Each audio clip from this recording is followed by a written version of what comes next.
Welcome. I'm Diane Yellowlight, a certified psychic. Today we're going to have a discussion on friends. How do we learn to be friends with ourselves? How do we learn to be friends with others? And how do we learn to be friends enough with those that we don't accept for whatever judgments we may have? I know we're not supposed to have judgments, but we all do. We've got to be real. To be a friend to yourself, you have to know yourself, you have to respect yourself, you have to accept yourself, and you have to believe in yourself. Most of us don't get this kind of knowledge when we're very young. Some do, some don't. And if you don't have a good basis about your acceptance of who you are in reality, then you're going to go around in life thinking things that you don't even know about yourself, and you're going to think things that you do know about yourself, and you're going to get all confused because what you are is what you're going to think that you are because of whatever people have said. Some of it's true and some of it's not. Our responsibility in life is to respond to life, to learn to respond to ourselves, to our circumstances. If there's things that bug us about ourselves, then we need to improve ourselves. If there's things we totally like about ourselves and we don't see any flaws, whoops, then we got a big problem because we all have flaws and we all have things we don't like about ourselves. There's some things we can't change. Structure, tallness, color of hair. Well, we could do the color of hair, but there's a lot of things that we have to accept. Today we live in a world where that you can almost change anything you want on a physical level through surgery. That's not what changes on the inner level. The inner level of how you see yourself is a bigger concept of what it's all about.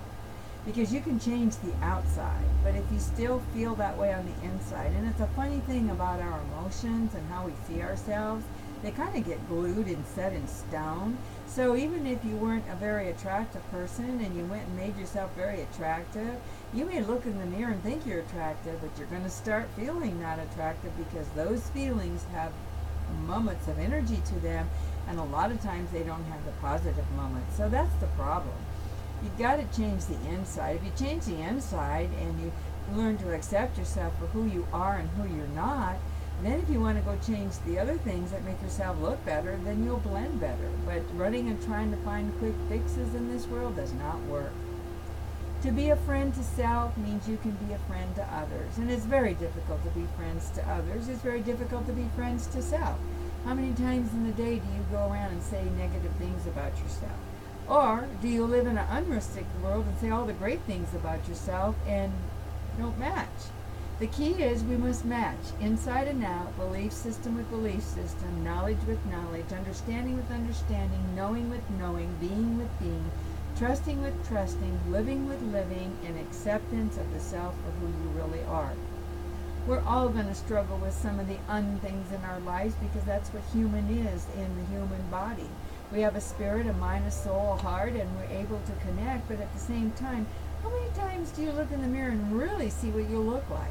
You see what you think you want to see, or you think what you thought you saw, but sometimes you really don't see what you really see because you're not being authentic. Learning to be authentic is a real problem, but it's also a blessing, and it's part of the process of the earth walk that we're in right at this time frame. I know each and every one of you can go above your circumstances and learn to be, number one, a better friend to yourself. Be honest to yourself. Don't lie to yourself. Tell yourself the truth. If things come up and you know that you've got a gut level feeling and somebody's telling you something and you want to deny it, go ahead, deny it. But inside, you better start looking at the truth of what it is. Because what comes to us through the eyes of others is sometimes what we're throwing out there, most of the time, not just sometimes. So be careful with what you think about yourself, because when you think things about yourself, you create them. When you create them, they become reality. They become reality, you live them. How you see the image of yourself, be careful about that. If it's too high, you're going to get flattened. If it's too low, you're going to end up being miserable. Again, we go back and you're going to hear me say over and over in my videos, balance, balance, balance, balance is the key. How in the heck can we find inner balance in our life? Many, many ways that we can. The best thing to do is to open up to yourself, be honest with yourself, be truthful with yourself, and find some people in your life that can be good friends and be honest with you. And when they're honest with you, listen to them. They're not trying to hurt you. They're trying to help you. Most of the time when somebody comes across with some kind of a judgment or an right away we're defensive about it because we're going to deny it. Very few people can say, you know what, you're really right, and that's the way it is, and that's the way I'm going to be. But sometimes that's kind of an attitude too. It's, in other words, you either accept me for the way I am or you're not in my life. Well, we don't want to cut people out that way. We don't want people to cut us out that way. We do have to learn to blend. We can't always be into me, I. We have to be able to blend and be able to look at all aspects of everything and co-create with each other. Come to be friends with self, come to be friends with others. You know, there's different levels of friendship. There's surface levels, there's deep levels. There's just like all kinds of things. There's different levels of love.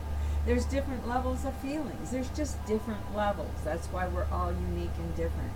So I would ask you today that you would take a look and monitor yourself on that wonderful scale that I have from 0 to 100. Where are you on the percentage point of accepting yourself? Are you 100% and is it real? Are you 10%? Is that real? Finding the balance of accepting yourself at 50% and moving upward, that's going to be a better balance for yourself, because we all have room for improvement. We all need to keep a humble heart. We all need to keep a bright spirit. We all need to keep a happy smile. We all need to be true to ourselves, and we need to be true to others as well. We have got to learn to balance the scales of life. This is what the new millennium is all about. And I ask each and every one of you to take an inventory on yourself and put on the side the things you like. Start with that. The things that you don't like, put that down. And then start going through your list and make it a bucket list. What are some of the things you don't like about yourself? Take one of the things and start working on it. When you see improvement in it, then take another subject and work on it. Pretty soon you'll have yourself together and you'll have your blueprint of what you want to be. You won't be living what mom, dad said you were, aunt, uncle, Betty, Sue, whoever, friend, neighbor down the street, teacher. It doesn't really matter, because those are all opinions. But a lot of times when we're very young, we're so sensitive, we take them to heart. And then we rebel against them because people aren't accepting us. And it is difficult to be accepted in this world, because everybody has different opinions. So the only true acceptance is yours. But don't live in a bubble and say that it doesn't matter if other people like you or not, because we're all here to blend and like each other, and we do like people to like us. We do like people to look at us. We do like people to talk to us. If you're antisocial, give it up. Start being social. Come on, you don't have to live in a shell. If you don't like people, that's true. We don't like a lot of people because we don't like ourselves. So if we like ourselves, we'll like other people and we'll quit judging. So become the best friendship that you know. When you do that, then you become the best friendship to another person you know. Be selective. Pick your friends. If they don't match with you, nobody says you have to be united with them. But you don't judge them and turn them out because of who they are or who they aren't. You just know that you have boundaries and you have places in life, and you want to blend with those that blend with you the most of all.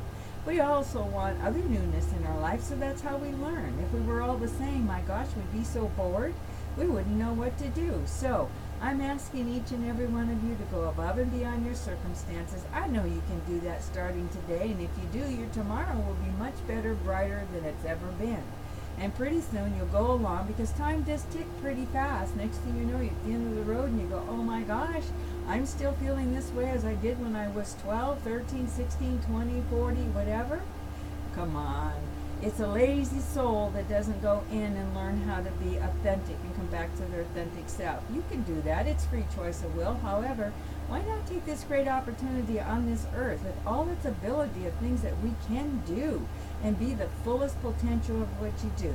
I know you can go above and beyond your circumstances, and I ask you today to do so, and I am sending you light, love, and light. And until next time, take good care of yourselves and those around you. Bye-bye.